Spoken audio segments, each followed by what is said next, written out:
के बाद एक ऐसे शख्स का कत्ल है जो कहीं ना कहीं किसी न किसी तरीके से इंडिया को मतलूब है। पाकिस्तान में हिंदुस्तान के दुश्मनों का खात्मा कौन कर रहा है?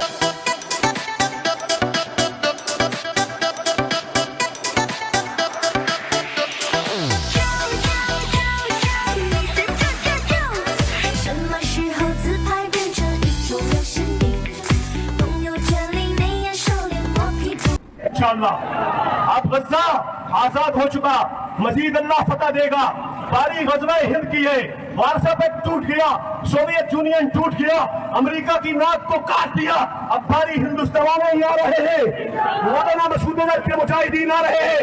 नरेंद्र मोदी संभाल सकता है अपनी हिंदुस्तान की हुकूमत को सवाल, वरना मुजाहिदीन तुम्हारे जबड़े से और तुम्हारी जुबान से कश्मीर का नाम भी छीन लेंगे और कश्मीर के हिस्सों को भी छीन लेंगे इंशाअल्लाह। बुलंद आवाज से कराची में टारगेट किलिंग में जैश ए मोहम्मद के अब्दुल जाहिद उर्फ इब्राहिम जहूर मिस्त्री ये कत्ल हुए थे और ये बड़ा हेडलाइंस में आया था कि ये कैसे हुआ है। भारत अपने टारगेट्स को निशाना बनाता जा रहा है। नवाबशाह में इंटीरियर सिंध में कत्ल हुए थे। नमस्कार दोस्तों, जय हिंद जय भारत। अरे भाई, पाकिस्तान में एक और टपका, एक और आतंकवादी टपक गया और ये पाकिस्तानी आतंकी अब्दुल हजीज नाम था इसका। तो इसकी बावलपुर में रहस्यमयी मौत हो गई।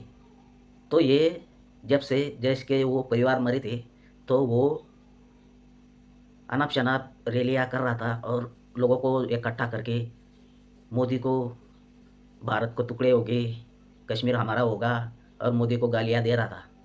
जब से ऑपरेशन सिंदूर में उनके वो जैश ए मोहम्मद के लोग मारे गए और कई आतंकी मारे गए, ये रैलियाँ कर रहा था और भड़ास निकाल रहा था। भारत को टुकड़े हो गए, कश्मीर को अलग करेंगे और मोदी तुम्हारे जिहादी आ रहे हैं, हम तुम्हें नहीं छोड़ेंगे, बचा सके तो बचा लो। इतनी बड़ी बड़ी बातें ठोक रहा था। तो इसको ठोक दिया भाई किसी ने। तो पाकिस्तानी मीडिया में और रोना धोना चालू है, देख लेते हैं वीडियो। के बाद एक ऐसे शख्स का कत्ल है जो कहीं ना कहीं किसी न किसी तरीके से इंडिया को मतलूब है। पाकिस्तान में हिंदुस्तान के दुश्मनों का खात्मा कौन कर रहा है? जी, ये एक इंतहाई पेचीदा वाकया है और गुज़िश्ता 2 साल में ऐसे कई वाकयात पेश आ चुके हैं जिसमें कराची, इस्लामाबाद, लाहौर, डस्का और आज़ाद कश्मीर के अंदर ऐसे वाकयात हुए हैं। तो इन सारों को जब लिंक करके देखा जाता है तो ये पता चलता है कि कहीं ना कहीं जो लोग टारगेट किए गए हैं वो एंटी इंडिया थे या मुख्तलिफ वाकयात में माजी में इंडिया को मतलूब रहे थे। ये सिलसिला जनवरी 2022 से शुरू हुआ था जब अंदरून सिंध में सलीम रहमानी नाम के एक शख्स को कत्ल किया गया था, जिसका मुबैना ताल्लुक कलदम लश्कर तैयबा से बताया जाता है। वहां से यह मामला शुरू हुआ। उसके बाद फिर कराची में कलदम जैश ए मोहम्मद के एक नाम मोहम्मद जाहिद को कत्ल किया गया, जिसपे मुबैना तौर पे यह इल्ज़ाम था कि वो कंधार हाईजैकिंग में मुलव्विस था। तो ये मामला यहाँ पे नहीं रुका। उसके बाद इस्लामाबाद में, लाहौर में एक सिख रहनुमा का कत्ल हुआ और कराची में एक दो ऐसी भी वारदातें हुई कि जिसके अंदर मर्डर तो नहीं हो सका, लेकिन उनका ताना बाना मुंबई के अंडरवर्ल्ड से जाके मिलता है। तो ऐसा लगता है कि कश्मीरी जिहादी तंजीमें, मुंबई अंडरवर्ल्ड और सिख रहनुमा जो कि इंडिया मुखालिफ हैं, इन तीन को टारगेट किया जा रहा है पाकिस्तान के अंदर। और इसके हवाले से जो ताने बाने हैं, सूबा सिंध की अगर हम बात करें तो वहाँ पर 2 कार्रवाइयों की जिम्मेदारी सिंधु देश आर्मी ने कबूल की, जिससे ये पता चलता है कि वो वहाँ पे एक प्रॉक्सी वार जारी है कि जिसके अंदर भारतीय एजेंसी रॉ का हाथ हो सकता है। कुछ अरसे में उन वाकयात की अगर आप बात करें तो कराची में हमारे सामने पेश आया था खालिद रजा साहब के कत्ल का वाकया। ये कराची में अपने घर से निकले और सड़क पर इनको घर से निकलने के बाद नमाज के लिए निकले थे, गोली मार दी गई थी। एक प्राइवेट तालीमी इदारा, मजहबी तालीमी इदारा, उससे वाबस्ता थे, इन्हें कत्ल किया गया था और ये भी माजी में जिहाद कश्मीर से वाबस्ता रह चुके थे। इनके जनाजे पर खिताब किया था अलबद्र के सरबराह बख्त जमीन ने और उन्होंने कहा था इंडिया इस कत्ल का जिम्मेदार है। और फिर पाकिस्तान में उन्होंने पॉलिसी पर बड़ी तनकीद की थी और कहा था कि इंडिया को जरूरत मिली है कि पाकिस्तान के अंदर उसने अपने अहदाफ को निशाना बनाया है। कराची में टारगेट किलिंग में जैश ए मोहम्मद के अब्दुल जाहिद उर्फ इब्राहिम जहूर मिस्त्री ये कत्ल हुए थे और ये बड़ा हेडलाइंस में आया था कि ये कैसे हुआ है। भारत अपने टारगेट्स को निशाना बनाता जा रहा है। नवाबशाह में तो भाई पाकिस्तान में ये 23वां आतंकवादी अज्ञात हमलावरों ने इसको टपका दिया। क्या रॉ के हाथ है, क्या इंडिया का हाथ है? मुझे तो लगता है ये इंडिया ही करवा रहा है। ये जब से ऑपरेशन सिंदूर हुआ था तब से ये बाहर आया और अपना मुंह दिखाया और सबके सामने बड़ी रैली बुलाई और बहुत लोग आए रैली में।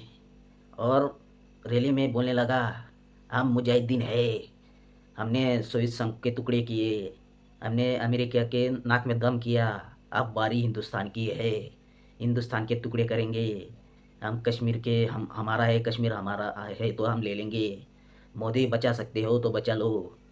अब भाई इतनी बड़ी बड़ी बातें बोल रहा था। और ये इसका बावलपुर में जैश ए मोहम्मद का टॉप कमांडर है भाई, अब्दुल अजीज़। ये जब से उनके जो आतंकवादी ऑपरेशन सिंदूर में मरे तो ये बिल से निकल कर आए थे और बड़ी बड़ी बातें बोल रहा था। और इसको किसी ने टपका दिया, इसको टपकाया तो ये भाई पाकिस्तानी मीडिया बार बार बोल रही है कि ये भारत का हाथ था। मैं बोलता हूँ भारत का ही हाथ था। जो भारत के खिलाफ बोलेगा ऐसा ही टपका जाएगा, इसकी ऐसे ही संगीत हमलावरों ने मारे जाएंगे। तो जितने भी जो लोग हैं, जितने भी भारत के खिलाफ जब से ऑपरेशन सिंदूर हुआ वो अनाप शनाप मोदी को गाली, भारत के टुकड़े होंगे, भारत के खिलाफ बोलने वाले, अब तुम्हारी बारी है। और मुनीर की भी बारी आएगी, मुनीर को भी एक दिन टपका दिया जाएगा ऐसे ही अज्ञात हमलावरों में। अरे भाई पाकिस्तानी जितने भी लोग हैं ना वो बिकते हैं, पैसा फेंको इसको, बड़ी बड़ी रकम दो और बोलो मुनीर को कब टपका डालो, ये मुनीर को भी टपका डालेंगे। तो रुको ज़रा, मुनीर की भी बारी आएगी। तो भाई ये 23वां हमला था जो पाकिस्तानी स्टाफ कमांडरों को ढेर किया गया अज्ञात हमलावरों ने। इनको उड़ा देते, अभी तक अज्ञात हमलावर पकड़े नहीं जा रहे इनके पास। और अब मीडिया में रॉ का हाथ। अरे भाई तुम जब आतंकवादी पालोगे, वो आतंकवादी हमारे भारत में इतने लोगों को मार देते हैं, 26 27 लोगों को बिना कुछ कारण, नाम पूछ कर मार देते हो, धर्म पूछ कर मार देते हो। तो हम तो घर में घुसकर मार गए आप, ये तो घर में घुसकर तुम्हारे जितने आतंकवादी थे उतने ख़त्म कर दिए।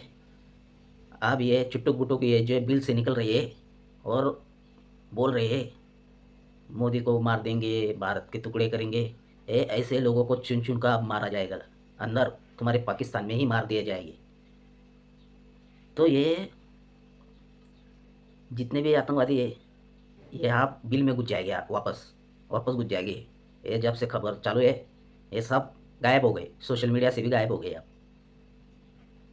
इनको लगा था ऑपरेशन सिंदूर हुआ, फिर हम बोलेंगे जितने आतंकवादी थे वो मर गए, अब कुछ नहीं करेगा भारत, अब चुप रहेगा भारत। तो इनके जो बोलने वाले थे एक को तो टपका दिया, अब ये बिल में घुस गए आप वापस से और सोशल मीडिया से भी गायब हो गए ये लोग। तो भाई वीडियो कैसी लगी, शेयर सब्सक्राइब कमेंट जरूर करना। मिलते हैं अगली वीडियो पे, धन्यवाद।